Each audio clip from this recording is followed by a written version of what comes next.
higher level clans that have come through. So out of this room, who has any shot calling experience whatsoever? I do. Okay, that's Yep. one. Nemo, Fenner, I do Really? as well. Arden. Okay, K Special does. K, and I'm pretty sure Slug. you have Yeah. some shot calling experience. Reddick, I know that you have some shot calling experience. Yep. Robtron, you have some as well. Does anybody else have shot calling experience? I have some. Okay, Anthrax. So that's about 7 or 8 of us. Who Slug is has some. cool? So about 9, 10 people. Who here is entirely new to shot calling and is interested in it in the first time? I'm new to it, Seal 9, but I'm also just listening to you guys see how things are. Okay. Because Yeah, I'm not playing. I'm completely new to it, but I just kind of want to learn a little something on it. Okay. That's I'm 2. Fast, you're yep, new to it as well. yep, I'm new. I did some, but it's more like the get like like super bad. Sorry, my English. It went super bad, and then I never done it again. So I hope to learn how to do it.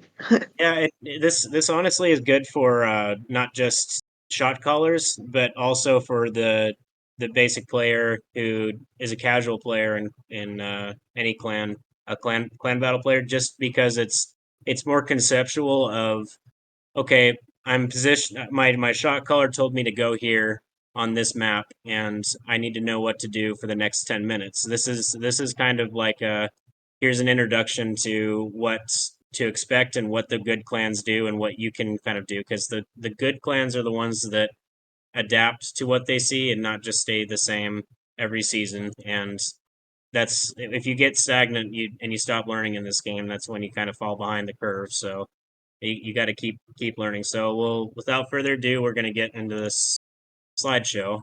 Um, so I want everybody to take away something perhaps you didn't know before or just learn something new because I want everybody to get something productive out of this. If anybody has anything they want to add at any given point in time, we can stop and let someone chime in, but we'll keep it rolling otherwise, and we'll have questions at the end.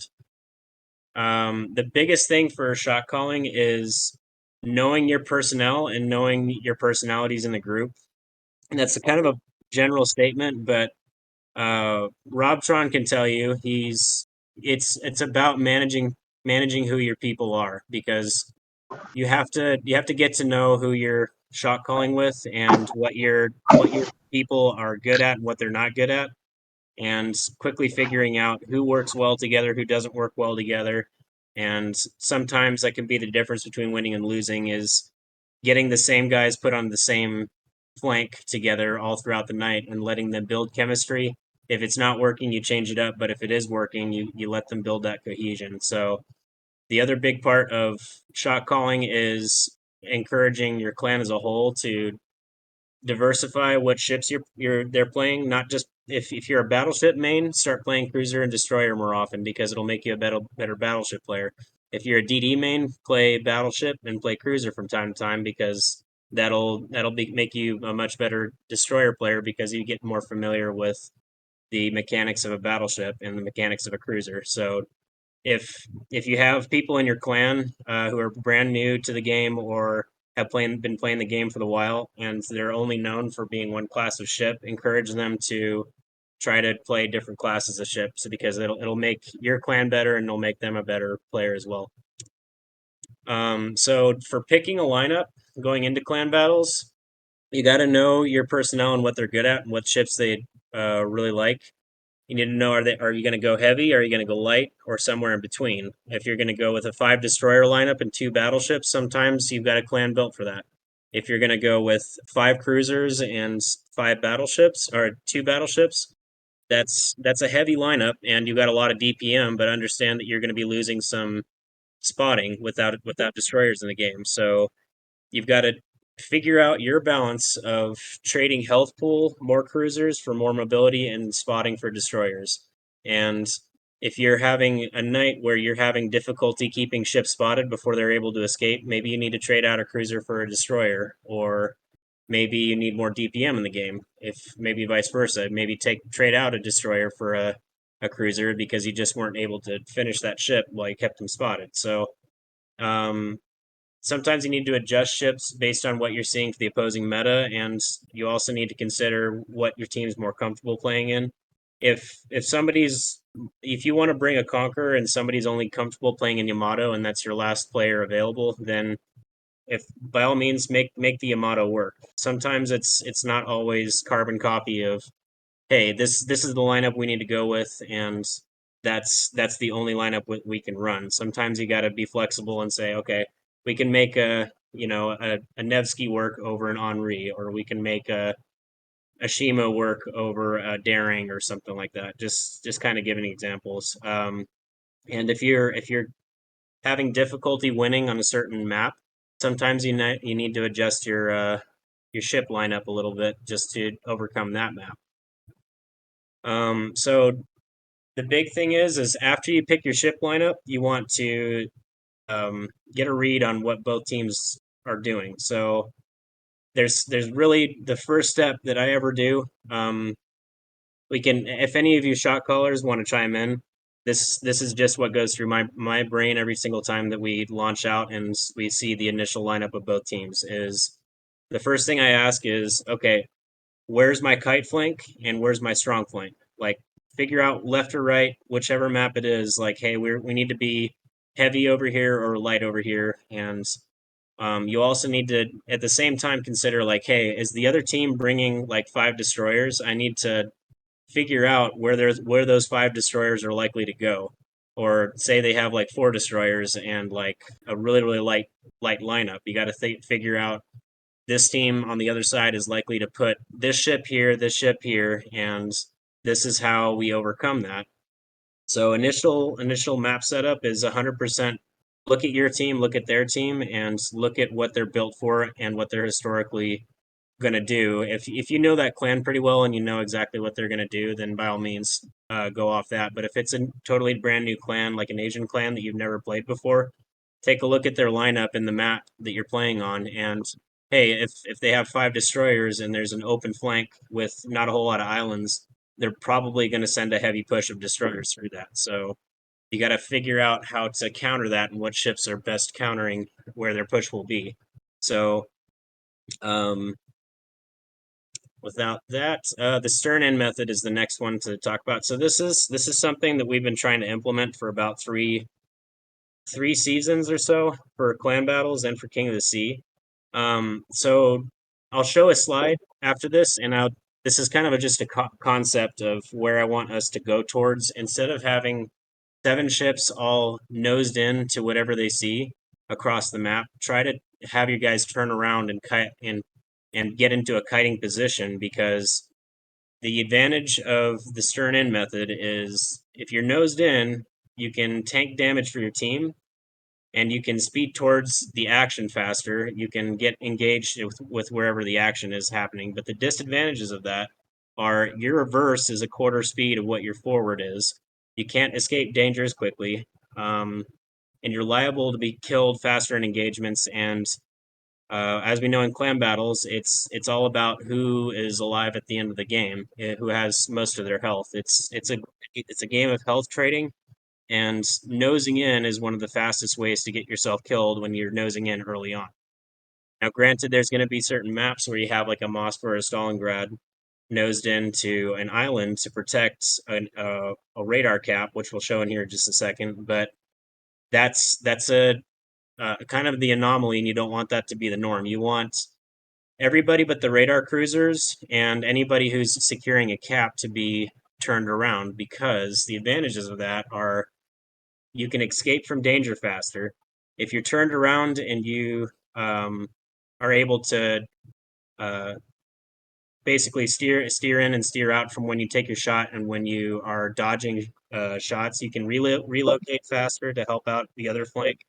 You can still get all your guns into the game without giving broadside.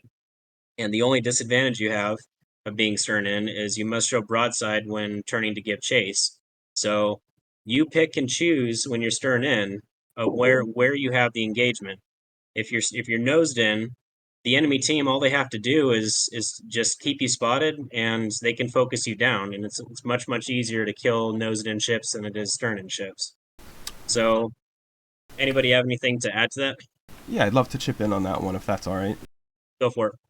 So I think another way to look at that is that for most ships, if you're under concerted attack, speed is life. And what I mean by that is if a ship is sitting still, the people shooting at it get to decide exactly where their shells are going. Whereas if you're moving, unless you're like really close to them, you have the opportunity to wiggle a little bit and change how many of those shells hit your ship. Which means that if you come under concerted attack,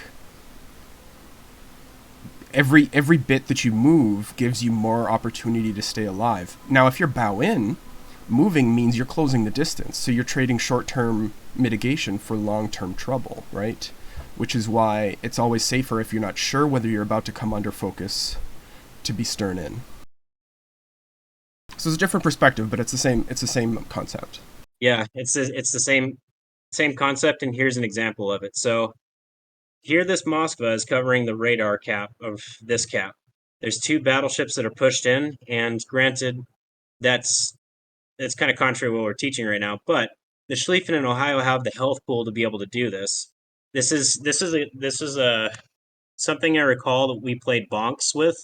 Bonks is the red team here, and Y0L0 is the green team right here. They have an extreme advantage over here with the Schlieffen secondaries were eating us alive. He eventually killed the Moskva, but it forced us to go into a push, and this is exactly what Bonks set up for us. So look at these ships right here. There's 3 ships that are stern in, and this Moskva can isolate. And so they can have 4 ships shoot anything that comes into this cap right now. And these 3 ships are at a natural disadvantage because they have to take this cap. They know they're pushing into this cap, and there's 4 ships that it can isolate onto one. So this is an example of Bonks is taking the fight where they want it, and we're having to push into a crossfire, and it's a extreme disadvantage for us. But this is a really good concept of, yeah, we can get a whole big push happening on this flank, but if they set up correctly just to defend this cap, that's pushing into crossfire, and they're able to kill nose-on ships to whatever is going into cap. They've already won this flank because they started out with 5 ships over here, and then they pulled back Kleber, and then they pulled back Moskva to be able to support this cap. So with the next slide, this is what you'd rather do with seeing what Bonks did. So if we would have secured our cap and then had 3 ships defend it like this, you're able to escape danger, and you're able to run away from anything pushing up this flank onto this cap. Same goes for this flank. Everybody except Moskva is turned around and able to run and shoot, and you can in turn dodge a lot more damage than if you're nosed in. So if Stalingrad was nosed in right here, he can get worked down by Schlieffen and Salem. Because he's turned out, he can run away from the Schlieffen secondaries and the Salem's high HE DPM output. So this is what you would rather set up with stern-in ships, not the previous one where you have a whole big push happening into this Smolensk, Smolin, Kleber, Moskva crossfire. The next Question. go On for the it. last slide, so with it seems like everyone on the right side is This one. no, next one. I see that Moskva is the only one nose in. Was there a particular reason? So radar cruisers. This is something that I would say for about the last 12 clan battle seasons. It used to be Des Moines, but then it's moved on from Stalingrad to Petro, and now Moskva. Now that Petro's banned, Moskva is generally one of the best ships to. Moskva, Des Moines, and Salem are 3 of the best ships to put nose in on an island to be able to defend a cap. So yes, it's advantageous of us to defend a contest cap with the Moskva's radar, and because the Moskva is nosed in on an island like this, their main job is to stay alive as long as possible, keep this cap under radar control, and ward a destroyer off from being able to go into it and take it. But that's one of the only ships that we're going to stick in nose in early on in game because of their radar coverage of that cap. So that's a trade. That's a trade you're willing to take. You don't want all of your ships to be nosed in. You want them to be stern away. So, or yeah, you want most of your ships to be stern away because you can adjust much better than if you're nosed in to whatever you're facing against. Does that answer your question? Yes, thank you very much. Okay. Next concept is enveloping your opponent.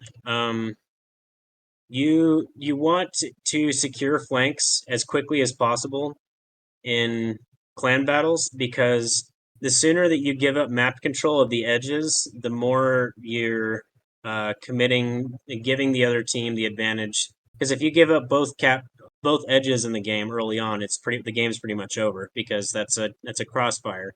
So you want to if you have to give up an edge in the map, then you turn the map sideways, if that makes sense. But if you um, get an opportunity, you can adjust on the fly later on, and you can kind of form kind of a semicircle around around the other team. And I'll kind of show you guys what I mean.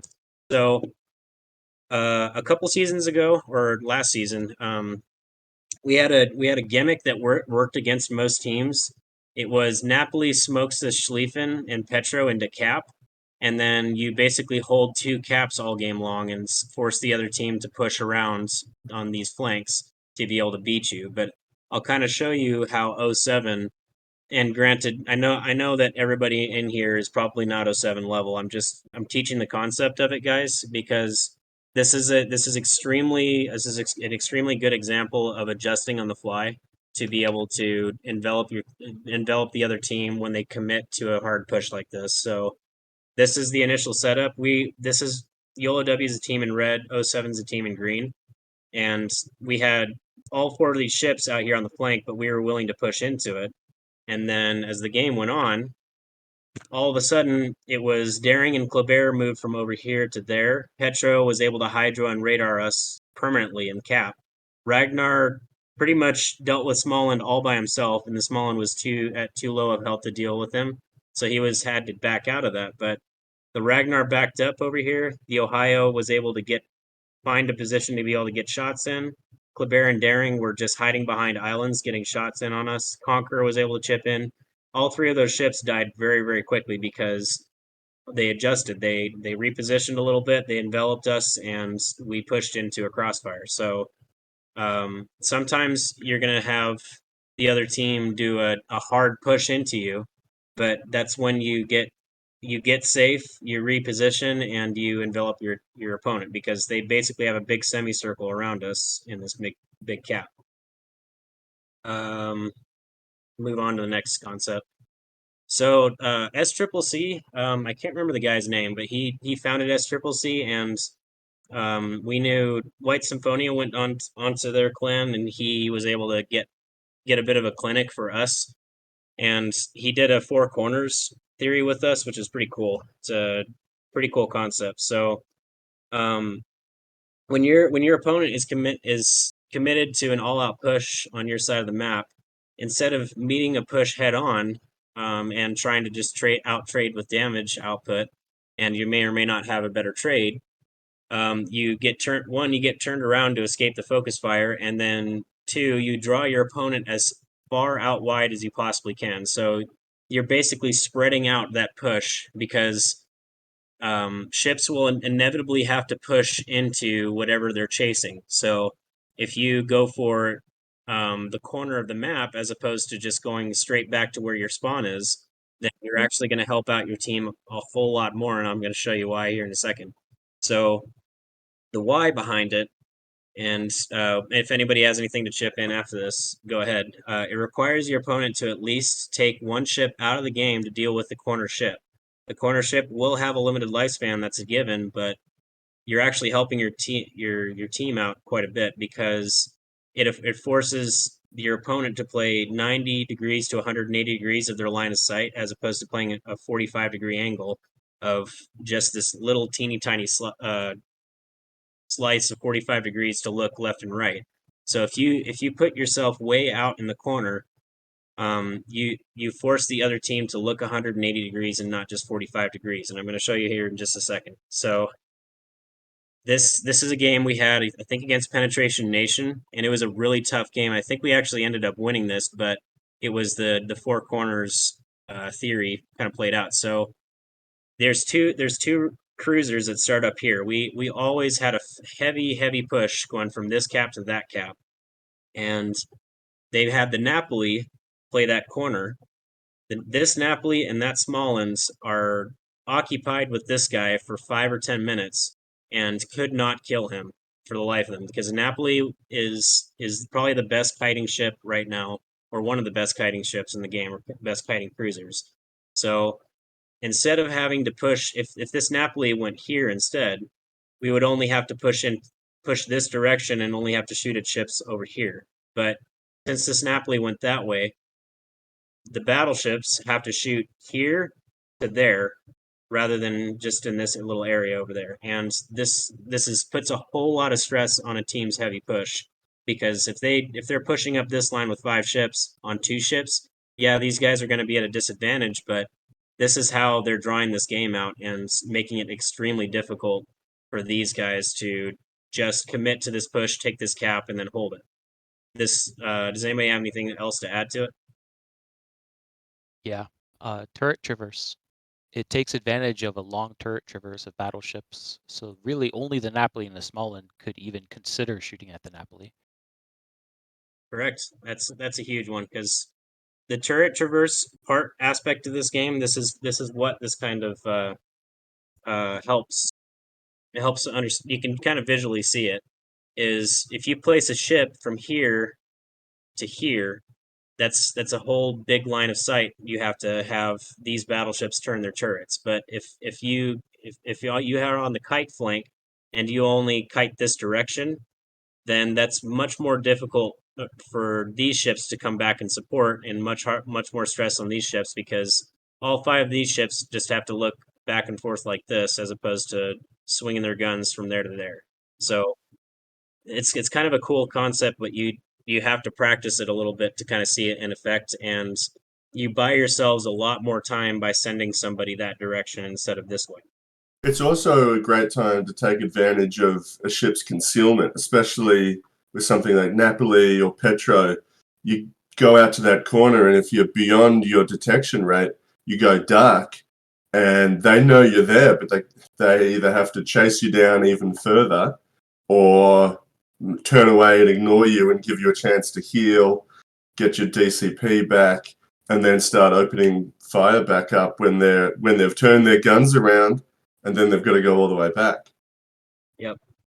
And these ships cannot afford to ignore the ship going out this direction either, because as soon as they just push straight into this cap, they have a Napoli that has their broadside, and like Anthrax said, he can take the fight on his own terms of being able to heal up, being able to get out of concealment, and then re-engage back when he wants to, because it's such a short duration, 10-kilometer detection. The Napoli is the perfect ship for doing this, because suddenly it's a fight from here to there, as opposed to just a fight here for these guys when the Napoli takes that flank. So I think we pretty much covered that one. There's one other big thing, in my opinion, and that's what you're not doing by doing that. If you drag that Napoli to the northeast, you're basically pulling the enemy's heavy push onto the flank of your strong side that has the potential to win the match for you. And that is a terrible thing to do. So if you can draw those guys away from the teammates that are going to win this match for you, you buy them the time to win the match. Yep. And the more you can spread out a major push by the enemy, if you know exactly where the enemy's going, what you can do is force them to cover as much real estate as possible, because yes, this Napoli is probably going to die, but as the more ships you can force to that corner and then have to come back, that's a long distance for these guys to travel, and meanwhile these guys can take this cap, turn around, and support. So it's about how much distance you're buying for your own team with the fact that you're making them come after you into a long way away from this cap. Okay.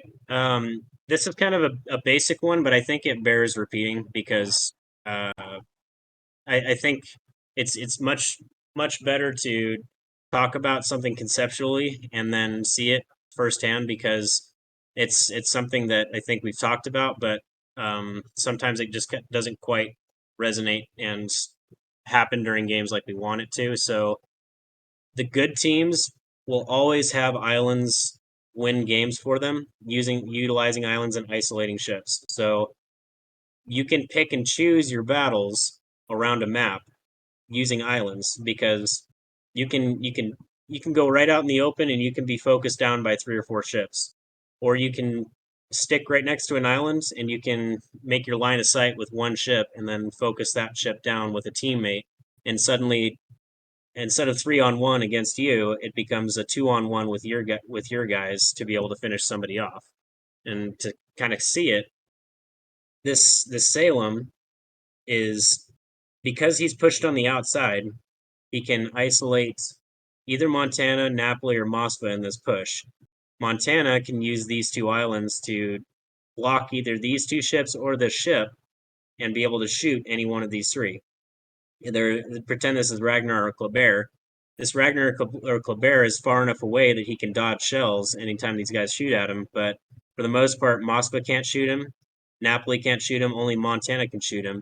And this Salem, anytime he receives too much fire, he can use this island to just reverse back and block. So these ships may or may not be able to push and kill the Salem, and these guys will run away. But this is 100% Reds game to lose here because there's going to be a big health trade with these 3 ships if they commit to this push, because all 3 of these ships can just isolate on this one ship. Let's see. My screen froze up.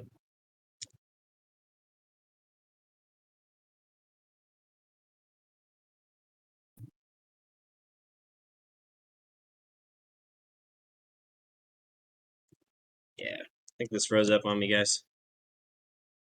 Bear with me.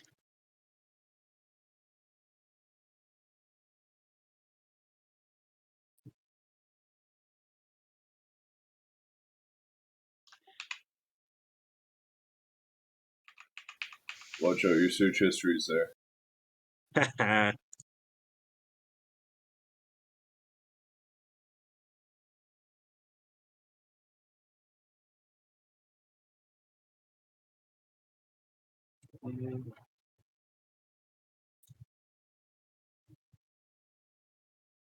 Oh, it was only that one.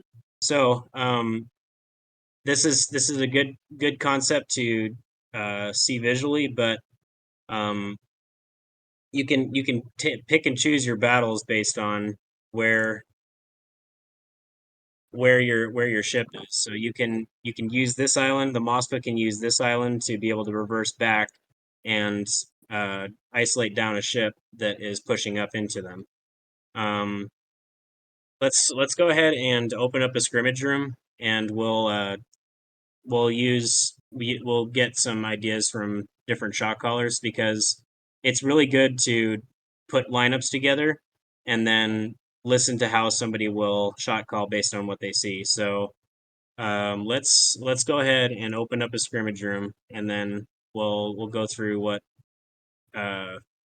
different shot callers have in mind of where people should go.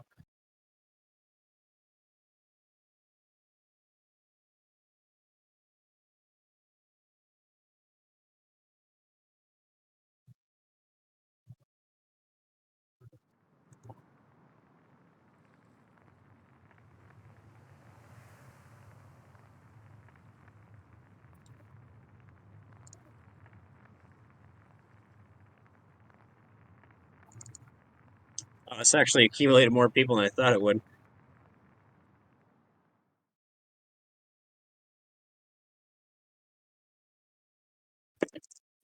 Is the room under your name? Yeah, I'm just getting the room set up right now. Okay. Are you going to be willing to share that PowerPoint that you reviewed with us? Yeah. If you want a copy of it or want access to it, just send me a message with your email, and I can send it to you as well. This was more so just like concepts through clan battles, not so much of like, hey, this is the lineup that I run with this clan battle season. Just like concepts to teach players in your group of, hey, rather than have 7 ships go nose in at the start, like, and this is where everybody gets set up. Like, um, this is how we should try to play flanks instead. Try to teach people how to play turned around, not just nose in all the time. Here, I'll get the room started here in just a second.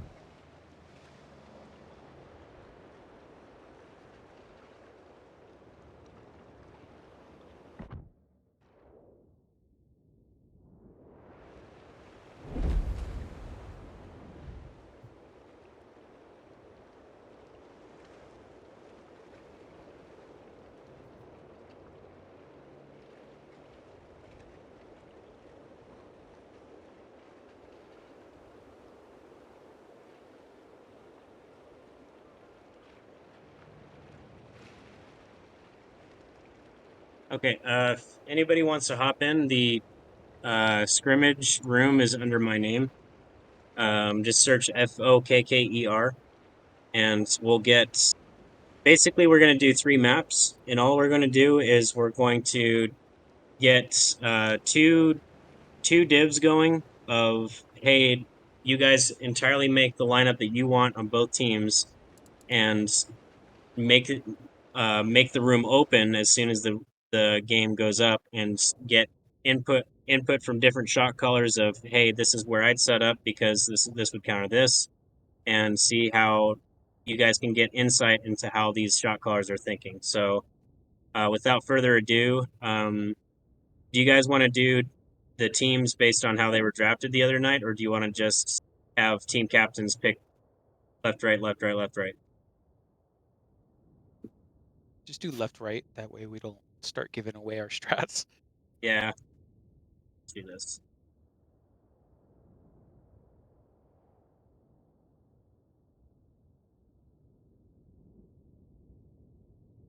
Okay, I think this is 1, 2, 3, 4, 5, 6, 7, 8, 9, 10, 11, 12, 13, 17. We have 17 people in the room in Discord, so if you guys want to hop in to the scrimmage, I think we can get 7-on-7 at least. And anybody else who wants to spectate. Do I have time to go top off my drink? Yeah, 2 yeah. minutes? Okay. While we're waiting on people? Probably ready up though. Hey, Fokker, while we wait, I have one more question. Yeah, go I'm for it. sorry, I'm so hung up on the stern in, nose in.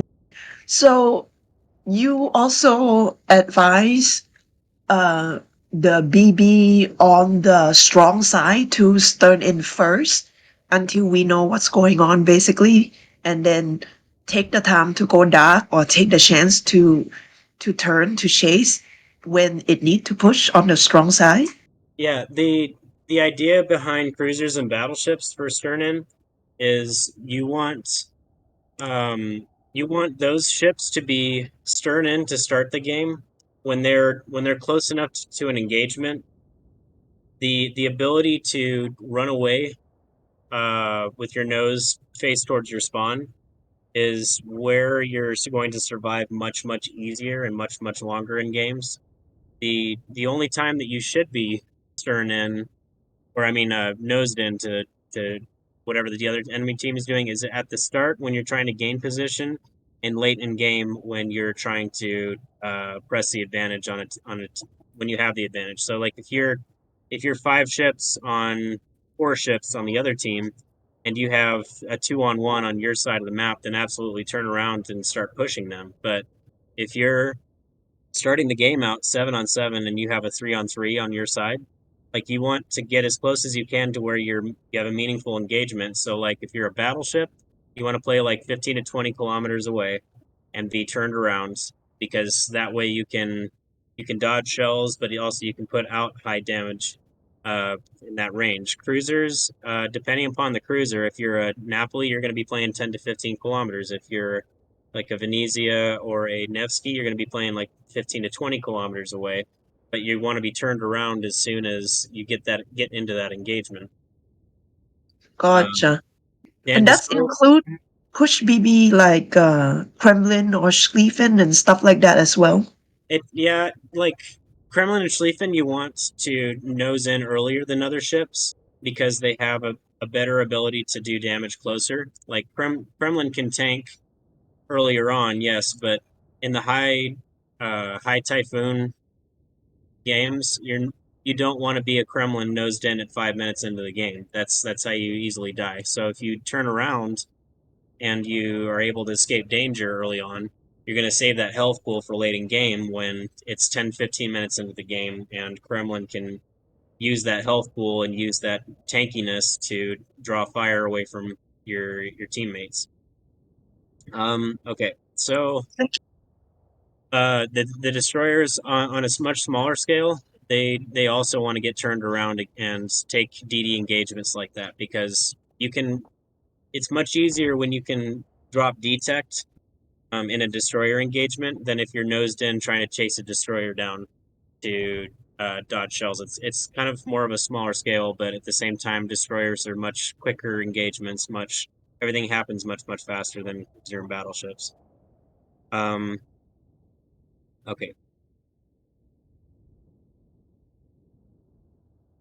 Let's get.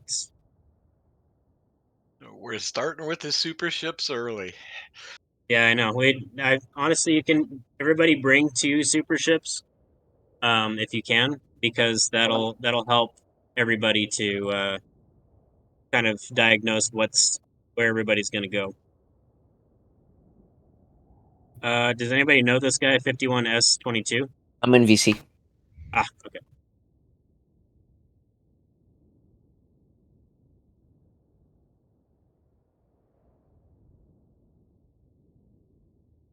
Who wants to take the initial call on Team Alpha?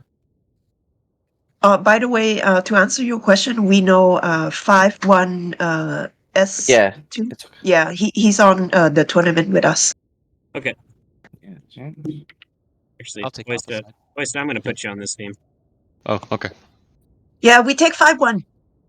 What I'm not that great. I don't know why you want me. I don't understand. You're awesome. Oh, Who- thanks. I'll take it. who's calling Alpha? You can call Timo Alpha if you want, Oyster. or someone else. Just because before we get everybody set up, I want it to be like an open comms of this is where I'm going to position. So we'll go Team Alpha, position there. Team Bravo, no one move until Team Alpha's in position, and then Team Bravo position based on where Alpha's going. Because you're gonna get into the head of what both callers are thinking and what where you just think out loud, and I want you to just give me a stream of your consciousness of, okay, this is what I see our team brought. This is what the other team brought. This is where I'm going to place my players because the Napoli is going to have an advantage on this ship, and just basically you're giving us a stream of your consciousness of why you're placing ships around the map a Okay, certain way. that's fine. Yeah, I just got here, so I didn't know what you'd been talking about before. But that's fine. Oh, okay. I'm like, okay. We can have Special K start if you want. No, I mean, I can do that. I can please give you no. that. I can give you that commentary. I just didn't know Okay. what it was.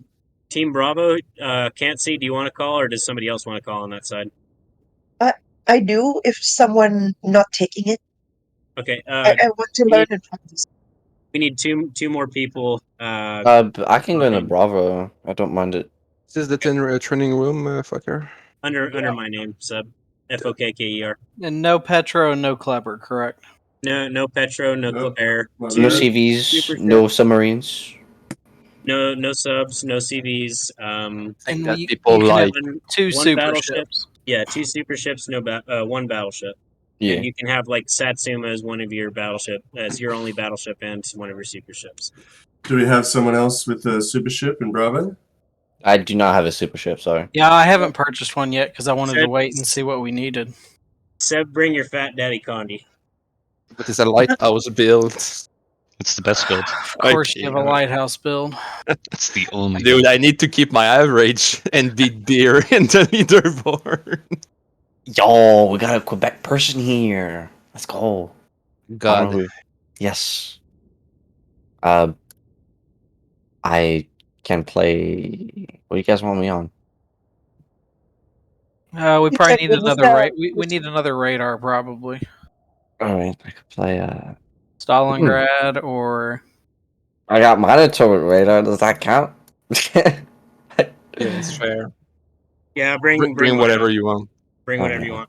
I play DD normally, so. This is just Bring- an exercise. We're not Bring here to win. bring Marceau if you have it. All right, sure. Yeah, are we even fighting?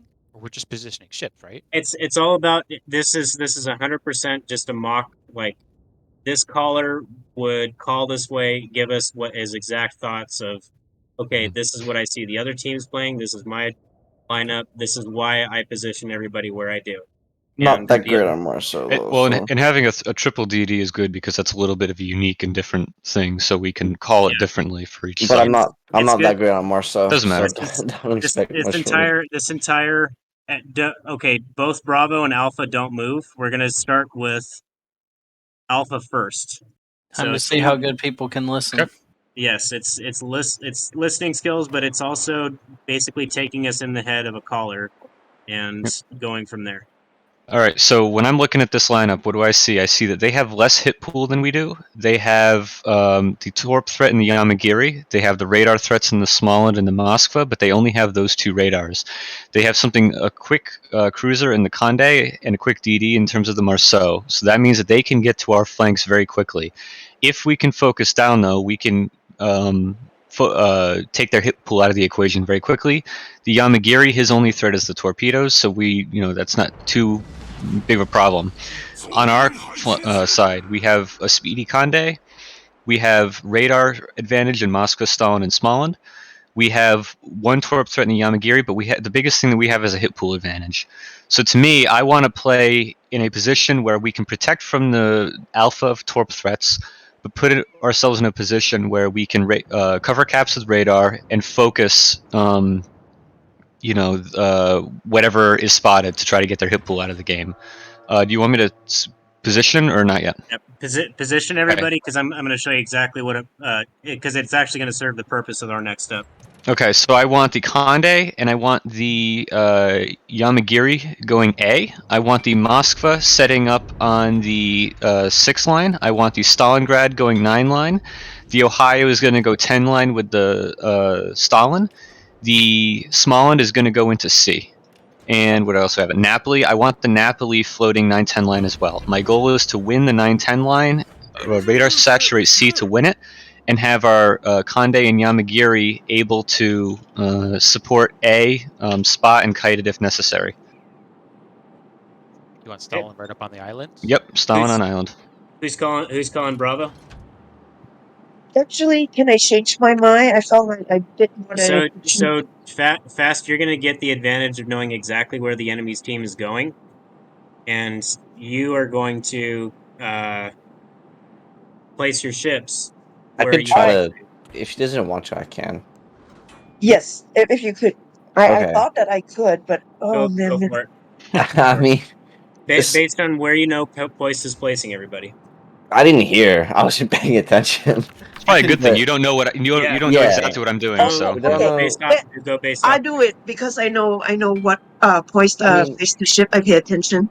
Okay, so the enemy is pushing hard on line 9, 10. And he sent one DD into C. We have no advantage on the HT because we have 3 DD. And they have more cruiser, and on top of that, the cruiser are tanky and Stalingrad. So we need to utilize our advantage of 3 DD by being quick to position. So Go ahead and start 2 calling. DD to B so that we can have B first.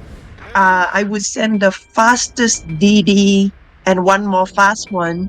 So that would be Yamagiri and Maso to go B. so that hopefully we get point advantage. And then I would send Smallen into C. I would position Venezia and Conde at line 10. I would position Moskva at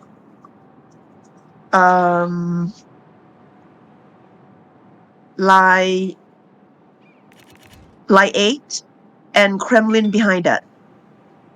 So I don't know if that's all dumb. I'm sorry. Since the alpha teams already had an advantage of being able to be in position first, no one engage until everybody gets into position. Even if you see somebody, I want everybody to set up. If you can, stern in. If you can't, that's okay. But Also, once you get into your starting position, as if you were, 4 minutes in, stop just so that we can wait and for everyone to get there. Yep. I'll stop where you're at. Just where you're at. Just don't understand. Why is it like a broadside position? Why don't you do that instead of starting bow? Seems like a much better idea.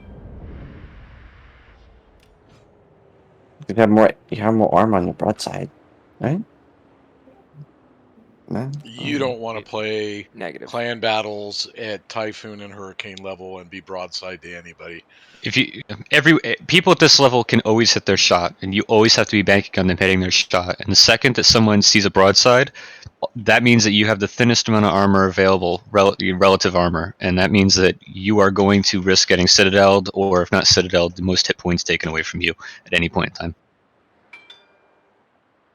Crippling your team. Yep.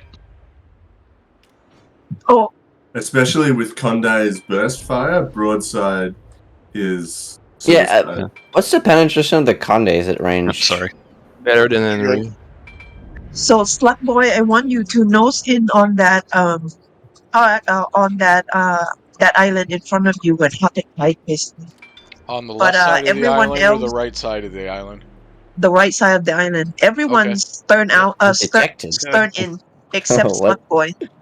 Okay, guys, we're gonna start the game at 13:30. Okay. So it's in 1 minute. Everybody start firing, or you're allowed to fire. And before we start firing, I want people to take into account what's going on, so we can read the situation, and I'll do that in 20 seconds or so. I think this is important too, because you can get a lot of information based off of what you see and what's going on. Yep. Yo, by the way, Yamaguri, I'm spotted by enemy. Mm-hmm. Okay, that's okay. I mean, it's the engagement will start once we have input from both shot callers, because we're allowing we're basically getting initial setup, initial engagement, and shot callers input out of this, and then in 10 minutes we're going to get an entirely new setup and get an entirely new shot callers input. So I'll just start very quickly. What I notice right now as a shot caller on alpha side is that I'm currently detected. Conde is not detecting me, and I know Smalland is behind the island in C. Moskva is also not detecting me, so I know that there's a second DD out wide. Less than 3 seconds, by the way. Yep, Marceau is on 5 line. I know it's got to be Yamagiri, so I know there's a torp threat. Alright, you can start shooting at me, Conde. I'm waiting. All right, you guys can engage now. Okay, I want the 9-10 line focusing the Moskva. He's bow in. Stalingrad is radaring, so we know the DD is far away. Pick somebody on the 9-10 line to shoot at, Bravo leader. I have dodged. Stalingrad. I dodged. There's someone super close to me, though. So they've countered hard on the 9-10 line, so as a result of this, we need to be flexible and know that they have only 2 DDs on the AB side. What can we do from this? We can bring our Conde and our Yamagiri and be more aggressive with our Moskva on B.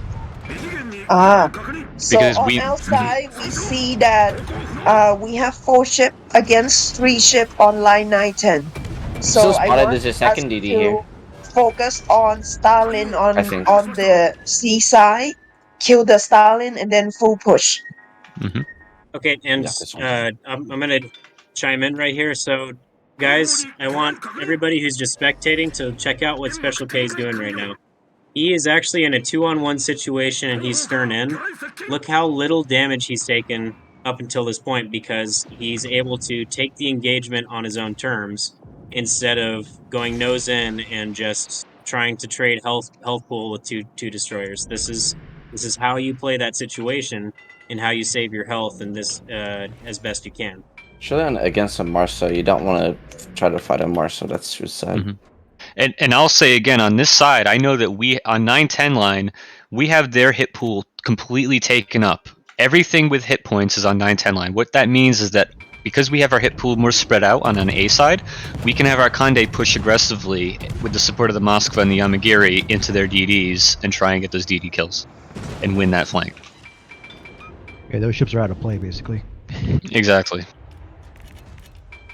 I don't know how to respond to that. Can I have some advice? Is Respond the to push what? on Stalingrad and then push into C still a good move? You need to make a move. So in my opinion, no. And the reason is that something that has to push 9-10 line is going to be pushing into a crossfire. Obviously now the Stalingrad is dead, but would have been pushing into a crossfire with an Ohio and a Stalingrad. Now that the Stalin is dead, you can make that move. Use your Kremlin as the kind of the spearhead on that, because he has the hit pool and he can tank that, whereas the cruisers can't. Right. Alright, so just like what we were thinking, so Stalingrad, thank you Nashi, dead, so now we full push into B.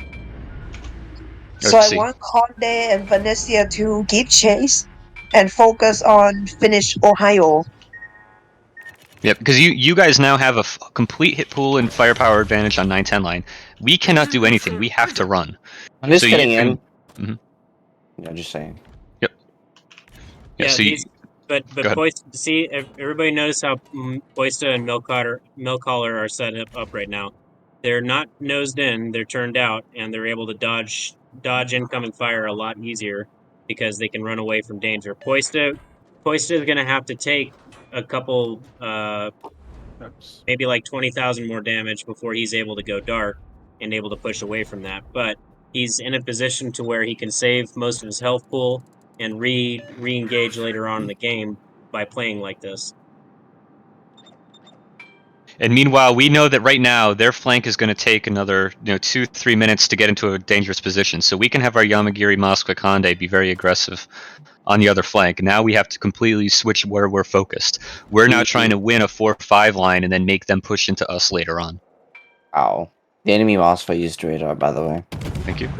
Something you can get into C-Cap to help me out, that'd be great. Yep, I'm pushing him right now. And our Smolin now has to be very careful. I'm gonna die. Exactly. He knows that he's going to have a lot of friends coming, so he has to get out and try and kite away from that. In the meantime, we also see their Marceau is very low, and again, they have a lower hit pool. Yeah, I'm gonna die here. So at this point, I want Moskva to turn into my 8 with me. Keep chase and try to chase both Napoleon and Ohio out of the game. The next goal for Moskva and Smolin and me would be to kill Smolin and see if Smolin can sneak into A.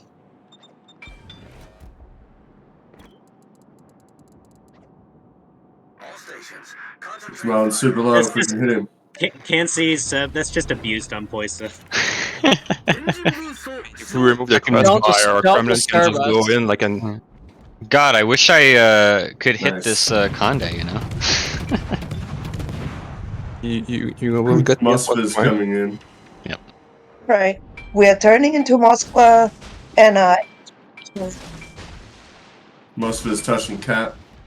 see if you can run away and steal A. Check out, guys, real quick, what Milcaller is doing. He's playing the 4 corners right now. He's taking Seb and Can't See away from the main fight at C.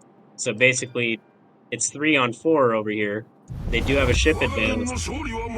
The Napoli is doing the best he can for his team right now by pulling those ships away from the main engagement.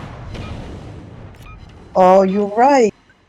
I should have learned from that. No, it's he's doing so what in he this can case, to help them out. So The game is not done, cause yeah, it's not right, done yet. I would say Venezia chase Napoli. Can Venezia pen Napoli? You got him? It has a very difficult time 1v1ing a Napoli.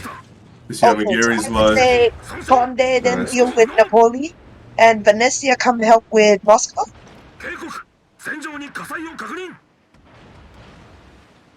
You gonna live through that special? If you No, can I take care of I him, don't I think can so. see. Can we So- radar to see where Moscow is? 20 seconds. Oh, nice. So at this point in time, I'm feeling very bad about our chances of winning. I know that right now we only have 2 ships. They have a lot of hit pool, but the enemy team has a lot of different options. Exactly, they have a Kremlin, they have 3 cruisers, and they have a destroyer. So at this point, it's the hope is, can we focus down a target at a time, get their hit pool out of the game, and then maybe have a chance. So right now, obviously, Kremlin would be my focus, just to try to get something, get some guns out of the game. And fast, by pushing out where you're at right now, you have nobody to support you, and you're given a broadside to a Conde.